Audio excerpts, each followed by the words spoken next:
Hello and welcome. मैं हूं रोहित और आप देख रहे हैं वर्ल्ड डिवाइजर, जहां हम अपने आसपास की दुनिया को समझने की कोशिश करते हैं। तारीख 17 सितंबर 2024, जगह लेबनान और समय दोपहर के 3 बजे। अलग अलग जगहों पे धमाके होते हैं जिसकी गूंज पूरी दुनिया में सुनाई पड़ती है। दशकों से आंतरिक कलह झेल रहे लेबनान के लिए धमाके होना कोई नई बात नहीं है, पर इन धमाकों में एक असामान्य बात थी, पेजर का इस्तेमाल। जी हां, इन धमाकों में पेजर जैसी सामान्य चीज को वेपनाइज किया गया। चलिए जानते हैं ये धमाके किसने किए, क्यों किए और कैसे किए, और ये भी कि इन धमाकों का पूरी दुनिया पर क्या असर पड़ेगा। हम हिजबुल्लाह के इतिहास पर भी नजर डालेंगे और ये समझने की कोशिश करेंगे कि इजराइल के साथ उसका झगड़ा क्या है। आगे बढ़ने से पहले मैं अरब इजराइल कॉन्फ्लिक्ट पर अपनी पोजीशन क्लियर कर देना चाहता हूं। मेरा मानना है कि इजराइल का बनना एक ऐतिहासिक भूल थी, पर अब जब वो बन गया है तो उसे एग्जिस्ट करने का पूरा अधिकार है। अगर इजराइल की एग्जिस्टेंस खत्म कर दी जाए तो ये एक और ऐतिहासिक भूल होगी। And remember, 2 wrongs doesn't make a right। चलिए शुरुआत करते हैं एक टाइमलाइन के साथ, पर उससे पहले आपसे गुजारिश है कि इस वीडियो को लाइक और शेयर करें और चैनल को सब्सक्राइब। इससे चैनल को रीच मिलेगी और मुझे मोटिवेशन। ये धमाके 2 चरणों में हुए, 17 सितंबर और 18 सितंबर। 17 सितंबर को लगभग 3 बजे हजारों हिजबुल्लाह ऑपरेटिव्स के पेजेस पे एक मैसेज आता है। मैसेज था शलोम, जो कि एक हिब्रू शब्द है जिसे हेलो और गुड बाय के लिए इस्तेमाल किया जाता है। विडंबना देखिए, शलोम शांति और स्वास्थ्य का प्रतीक भी है। जैसे ये मैसेज आता है, पेजेस अपने आप गर्म होने लगते हैं और फटने लगते हैं। विस्फोटों का यह सिलसिला लगभग 1 घंटे तक चलता रहा, जिसमें 12 लोग मारे गए और 300 से ज्यादा इंजर्ड हुए। बड़ी संख्या में घायल लोग हॉस्पिटल पहुंचने लगे, जिससे उनके इमरजेंसी वार्ड्स में अफरा तफरी फैल गई। एक धमाका तो बैरूत में पीड़ितों के अंतिम संस्कार के पास भी हुआ, जिससे वहां मौजूद लोगों में दहशत फैल गई। फिर आया 18 सितंबर, जब इसी तरह के विस्फोट वॉकी टॉकीज में भी होने लगे। ये हमले बैरूत, जो लेबनान की राजधानी है, के दक्षिणी उपनगर बेका घाटी में हुए और कुछ हमले दक्षिणी लेबनान में भी। इन पेजर और वॉकी टॉकी बॉम्बिंग्स के बाद मृतकों की संख्या लगातार बढ़ रही है। आखिरी खबर आने तक लगभग 40 लोगों की मृत्यु हुई और कम से कम 5000 लोग घायल बताए जा रहे हैं। मरने वाले हाई प्रोफाइल लोगों में शामिल हैं लेबनानी सांसद बेनी मोहम्मद मेहंदी, जबकि लेखिका और राजनेता ट्रेसी चौमैन और लेबनान में ईरान के राजदूत मुश्तबा अमानी को हल्की चोटें आई। अब सवाल उठता है कि ये हमले किसने कराए और क्यों कराए। जैसे ही हमले होते हैं, हिजबुल्लाह इजराइल को दोषी ठहराने में देर नहीं लगाता। हालांकि इजराइल ने कोई आधिकारिक बयान जारी नहीं किया है, पर हमें पता है कि इतना सोफिस्टिकेटेड ऑपरेशन इजराइल के मोसाद के अलावा कोई और कर ही नहीं सकता, शायद CIA और KGB भी नहीं।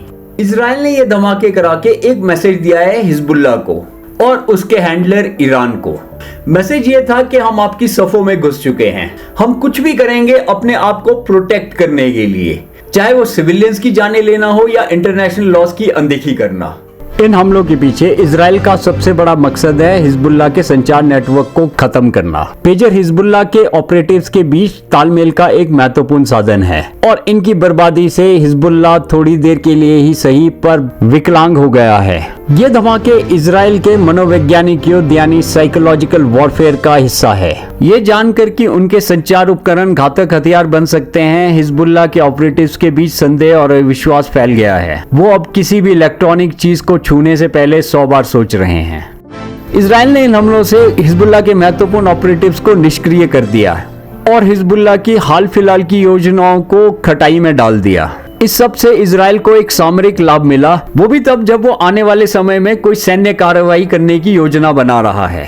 जी हां, इजराइल के रक्षा मंत्री योआव गैलेंट ने विस्फोटों से 1 दिन पहले बताया कि उनकी सरकार ने अब उत्तरी इजराइल में अपने घरों से विस्थापित हुए 70,000 से अधिक इजरायलियों को वापस लाने को प्राथमिकता दी है और इस उद्देश्य को प्राप्त करने के लिए वो युद्ध करने के लिए भी तैयार हैं। इसके अलावा गैलेंट ने विस्फोटों से कुछ घंटे पहले अमेरिकी रक्षा सचिव लॉयड ऑस्टिन को बताया कि इजराइल लेबनान में एक और ऑपरेशन करने वाला है। हालांकि उन्होंने ऑपरेशन की प्रकृति का खुलासा नहीं किया। इजराइल और हिजबुल्लाह के बीच एक कड़ा संघर्ष चल रहा है। इन हमलों से इजराइल मोमेंटम सीज करना चाहता है और हिजबुल्लाह को यह बताना चाहता है कि वो उनके सामने कहीं टिक नहीं सकते। इन हमलों की एक वजह इजराइल की डोमेस्टिक पॉलिटिक्स भी है। इजरायली प्रधानमंत्री बेंजामिन नेतन्याहू फार राइट पार्टियों के साथ एक कोलिशन गवर्नमेंट चला रहे हैं। उनकी सहयोगी पार्टियां फिलिस्तीन और ईरान के साथ किसी भी समझौते के लिए तैयार नहीं होंगी। अगर नेतन्याहू ये समझौता करते हैं तो उनकी सरकार जाना तय है। इसका अंदेशा अमेरिकी विदेश मंत्री एंटनी ब्लिंकन के एक बयान से मिलता है। ब्लिंकन का कहना है कि बार बार जब हम गाजा में संघर्ष विराम समझौते पर प्रगति करने लगते हैं तो ऐसी घटना होती है जो उसे धीमा या पटरी से ही उतार देती है। उनका इशारा इजराइल की ओर था। वैसे भी नेतन्याहू तभी तक सत्ता में है जब तक गाजा में युद्ध चल रहा है। अगर संघर्ष विराम हुआ तो उनका एक करप्शन केस में जेल जाना तय है। तो तैयार हो जाइए हैरान होने के लिए, क्योंकि हम बताने वाले हैं कि मोसाद ने इतना बड़ा ऑपरेशन कैसे अंजाम दिया। इसको समझने के लिए आपको पहले सप्लाई चेन मैनेजमेंट समझना होगा। सप्लाई चेन के 5 प्रमुख घटक या कंपोनेंट्स होते हैं। पहला, सप्लायर्स। ये वो लोग हैं जो कच्चा माल देते हैं, जैसे पेजर बनाने के लिए माइक्रोचिप्स या बैटरियां। दूसरा, मैन्युफैक्चरर्स यानी निर्माता। ये कच्चे माल से उत्पाद तैयार करते हैं, जैसे पेजर असेंबल करना। तीसरा है वेयरहाउस, जो तैयार उत्पाद को स्टोर करने का स्थान है। इसके बाद आता है डिस्ट्रीब्यूशन सेंटर, जो उत्पादों को रिटेलर्स या अंतिम उपभोक्ता तक पहुंचाता है। आगे आते हैं रिटेलर्स, जहां से उत्पाद खरीदे जाते हैं। और फाइनली आता है ग्राहक, जो उसका उपयोग करता है। इस ऑपरेशन के लिए मोसाद ने सप्लाई चेन को कैसे कॉम्प्रोमाइज किया, यह स्पष्ट नहीं है। यहाँ पर 2 प्लॉजिबल थ्योरीज आती हैं। जहाँ लेबनान पर अमेरिका और उसके सहयोगियों ने कई तरह के प्रतिबंध लगाए हैं और वो हिजबुल्लाह को एक आतंकवादी संगठन मानते हैं। इसलिए टेक्नोलॉजी कंपनियां लेबनान से डायरेक्टली ट्रेड करने में कतराती हैं। इस मामले में हिजबुल्लाह द्वारा खरीदे गए पेजेस और वॉकी टॉकी 3 महीने के लिए बंदरगाह पर पड़े रहे क्लियरेंस के लिए। शायद इन 3 महीनों में मोसाद ने उन तक रसाई हासिल की और उनमें विस्फोटक फिट किए। दूसरी थ्योरी और भी ज्यादा चकरा देने वाली है। हिजबुल्लाह द्वारा इस्तेमाल किए जा रहे AR-924 मॉडल वाले पेजर्स अपोलो गोल्ड कंपनी बनाती है। पर धमाकों के एक दिन बाद अपोलो गोल्ड ने इस हादसे से पल्ला झाड़ते हुए कहा कि सिर्फ लोगो उनका है और इन पेजेस का निर्माण और उत्पादन उसने नहीं किया है। उन्होंने सिर्फ ब्रांड ट्रेडमार्क की अनुमति दी है और इसका डिजाइन और उत्पादन किया है एक हंगरी बेस्ड कंपनी ने। और कुछ ऐसा ही हाल वॉकी टॉकी के साथ भी हुआ। बॉम्बिंग्स में इस्तेमाल हुए walkie talkie Icom V82 model के थे, जिसे एक जापानीज कंपनी आईकॉम ने बनाया था। 19 सितंबर को आईकॉम ने भी एक बयान जारी करते हुए कहा कि उन्होंने ये मॉडल्स 2004 से लेकर 2014 तक ही बनाए हैं। उन्हें 10 साल हो गए हैं इस मॉडल को डिसकंटिन्यू हुए। मतलब पिछले 10 सालों में ना तो उन्होंने ये वॉकी टॉकी मॉडल बनाए और ना ही इनके कोई स्पेयर पार्ट्स।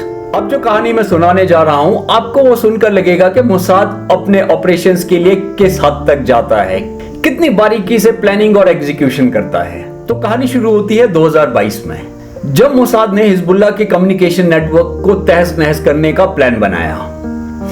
इसमें उसने सहयोग लिया यूनिट 8200 का।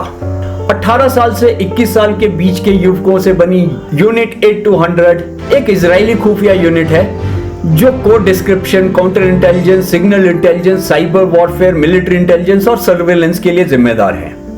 यूनिट 8200 ने मोसाद को बताया कि हिजबुल्लाह जैसे संगठन जल्द ही स्मार्टफोन की जगह पेजर्स को अपने कम्युनिकेशन का मुख्य जरिया बनाएंगे। मोसाद ने रातों रात हंगरी में जाकर 3 शेल कंपनियां बनाई। हंगरी को उसकी न्यूट्रल फॉरेन पॉलिसी और बिजनेस फ्रेंडली एनवायरनमेंट के चलते चुना गया। इन 3 शेल कंपनियों में से एक थी BAC, जो पेजर्स में डील करती थी, और दूसरी शेल कंपनी वॉकी टॉकी में डील करती थी। मोसाद ने हंगरी की नागरिक क्रिस्टीना बार्सोनी आर्केडिनो को कंपनी का CEO बनाया, जो पहले यूनेस्को के लिए काम कर चुकी है। क्रिस्टीना का चुनाव इसलिए किया गया क्योंकि कंपनी पर शक ना हो।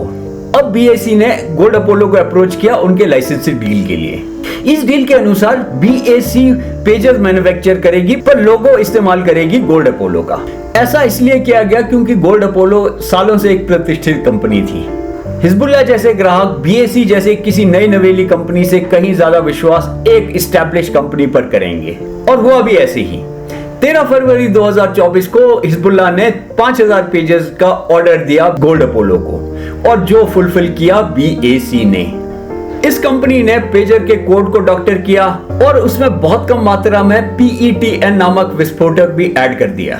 ये सब करते हुए सावधानी बरती गई कि पेजर के वजन, कामकाज और लुक्स में कोई विजिबल डिफरेंस ना नजर आए। ये बॉम्बिंग शायद ट्रोजन हॉर्स के बाद इजराइल का या यूं कह लें मोसाद का सबसे बड़ा ऑपरेशन था। मोसाद ने अपने स्ट्रेटेजिक गोल शायद अचीव कर लिए हों, पर किस कीमत पर? इन धमाकों से सप्लाई चेन की वल्नरेबिलिटी खुलकर सामने आई और सामने आए मानवाधिकार और इंटरनेशनल लॉज का शदीद उल्लंघन।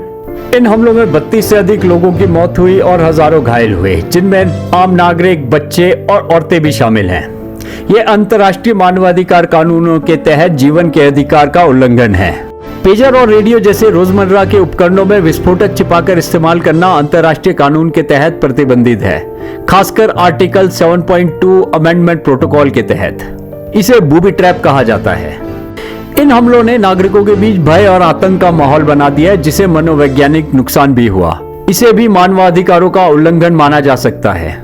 इन हमलों ने जिनेवा कन्वेंशन की भी धज्जियां उड़ा के रख दी। जिनेवा कन्वेंशन ने कुछ प्रोटोकॉल स्थापित किए जिससे कि कॉन्फ्लिक्ट जोन में रह रहे नागरिकों की सुरक्षा इंश्योर हो। इन हमलों ने दो और कानूनी और मानवीय सिद्धांतों का उल्लंघन किया। पहला है इनडिस्क्रिमिनेट। इनडिस्क्रिमिनेट हमले वो होते हैं जहां पे आम नागरिकों को भी निशाना बनाया जा सकता है। ये इंटरनेशनल ह्यूमन राइट लॉज की खिलाफ वर्जी है। आइडियली हमले सिर्फ मिलिट्री टारगेट्स पर ही किए जा सकते हैं, सिविलियंस पर नहीं। ये पेजर और वॉकी टॉकी हमले मिलिट्री एस्टेब्लिशमेंट पर नहीं हुए बल्कि आम नागरिकों पर हुए, और वो भी रोजमर्रा में यूज होने वाले गैजेट्स के थ्रू। ये हमले सुपरमार्केट्स, रेजिडेंशियल एरियाज और पब्लिक प्लेसेस में हुए जहां आम आदमी इकट्ठा होते हैं। दूसरा है डिस्प्रोपोर्शनेट। इन हमलों को डिस्प्रोपोर्शनेट इसलिए कहा जा रहा है क्योंकि इन हमलों का सैन्य लक्ष्य स्पष्ट नहीं था, जबकि नागरिकों के जानो माल का भारी नुकसान हुआ। इसके अलावा पूरे लेबनान में चिकित्सा सेवा ठप पड़ गई। इससे जो लोग सीधे तौर पर विस्फोटों से प्रभावित नहीं थे वो भी प्रभावित हुए। इन धमाकों ने सप्लाई चेन की कमजोरियों को उजागर किया और हमें यह सोचने पर मजबूर कर दिया कि क्या कल को हमें सप्लाई चेन वॉर्स देखने को मिलेंगे। इलेक्ट्रॉनिक उपकरणों की वैश्विक सप्लाई चेन में कई देशों और निर्माताओं की भागीदारी होती है, जिससे हर कंपोनेंट का पता लगाना और उसकी सुरक्षा सुनिश्चित करना मुश्किल हो जाता है, या यूं कह लें इम्पॉसिबल हो जाता है। इस ग्लोबलाइज दुनिया में सप्लाई चेन्स इतनी बड़ी और इतनी कॉम्प्लेक्स होती हैं कि हमलावर सप्लाई चेन की कमजोरियों का फायदा उठाकर किसी भी स्टेप पर कंपोनेंट से छेड़छाड़ कर सकता है। सप्लाई चेन में उचित ऑडिटिंग और निगरानी की कमी के कारण प्रभावित कंपोनेंट्स तब तक नहीं पहचाने जा सकते जब तक कि वो उपयोग में नहीं आ जाते। हिजबुल्लाह को भी रिग्ड पेजर्स और वॉकी टॉकी का तभी पता चला जब वो फटने लगे। इन घटनाओं से यह स्पष्ट होता है कि बेहतर सुरक्षा के लिए कठोर उपाय जैसे थर्ड पार्टी टेस्टिंग और ब्लॉकचेन जैसी तकनीकों का उपयोग आवश्यक है, ताकि सप्लाई चेन में पारदर्शिता बढ़ाई जा सके। अब सोच रहे होंगे सप्लाई चेन अटैक्स होते क्या हैं? वेल, इन्हें आप साइबर हमले समझ सकते हैं, जहां पे हमलावर किसी देश या किसी ऑर्गेनाइजेशन के सप्लाई चेन को एक्सप्लॉइट करता है उसके सेंसिटिव डाटा या इंफॉर्मेशन तक पहुंचने के लिए, या फिर जैसे इजराइल ने हिजबुल्लाह के साथ किया, उनके आम गैजेट्स को बॉम्ब बना दिया, चलता फिरता मौत का सामान। सप्लाई चेन हमलों में हमलावर अक्सर वैध उत्पादों या सेवाओं में हानिकारक कोड या हार्डवेयर डालते हैं, जो फिर सप्लाई चेन के माध्यम से टारगेटेड संगठन या देश तक पहुंचते हैं, जिसे मैलवेयर इंजेक्शन कहा जाता है। हमलावर ओरिजिनल प्रोडक्ट्स की फेक कॉपीज बनाती हैं जो लो क्वालिटी होती हैं। सप्लाई चेन हमलों के परिणाम गंभीर हो सकते हैं। इससे किसी देश या ऑर्गेनाइजेशन को आर्थिक नुकसान होता है, उनके डाटा की चोरी होती है, उनकी प्रतिष्ठा में को नुकसान होता है, यहाँ तक कि उनके महत्वपूर्ण ऑपरेशन ठप भी हो सकते हैं, और तो और देशों की राष्ट्रीय सुरक्षा भी कॉम्प्रोमाइज हो जाती है। इन सप्लाई चेन अटैक से कोई भी इंडस्ट्री सुरक्षित नहीं है, चाहे वो manufacturing, energy, retail, financial services या कोई और। पर सबसे ज्यादा नुकसान उठाना पड़ सकता है गवर्नमेंट एजेंसीज को, जो सॉफ्टवेयर और हार्डवेयर बाहर से मंगवाते हैं। मान लीजिए भारत किसी डिफेंस इक्विपमेंट का ऑर्डर देता है किसी यूरोपियन कंट्री को। पूरे चांसेस है कि उस प्रोडक्ट के कंपोनेंट्स आएंगे वियतनाम से, ताइवान से, या फिर हमारे कट्टर दुश्मन चाइना से। ये जानते हुए कि एंड प्रोडक्ट भारत को जाना है, चाइना या तो नकली कंपोनेंट्स भेजेगा या फिर मालवेयर इंजेक्ट करके। ऐसा प्रोडक्ट कितना कारगर होगा इसका अंदाजा आप खुद ही लगा सकते हैं। इन धमाकों ने आम आदमी के लिए प्राइवेसी और सिक्योरिटी कंसर्न भी पैदा किए। इस घटना से यह भी स्पष्ट हो गया कि साइबर और भौतिक हमलों के बीच की रेखाएं धुंधली होती जा रही हैं। किसी उपकरण के साथ छेड़छाड़ न केवल साइबर सुरक्षा के लिए खतरा बन सकती है बल्कि शारीरिक नुकसान भी पहुंचा सकती है।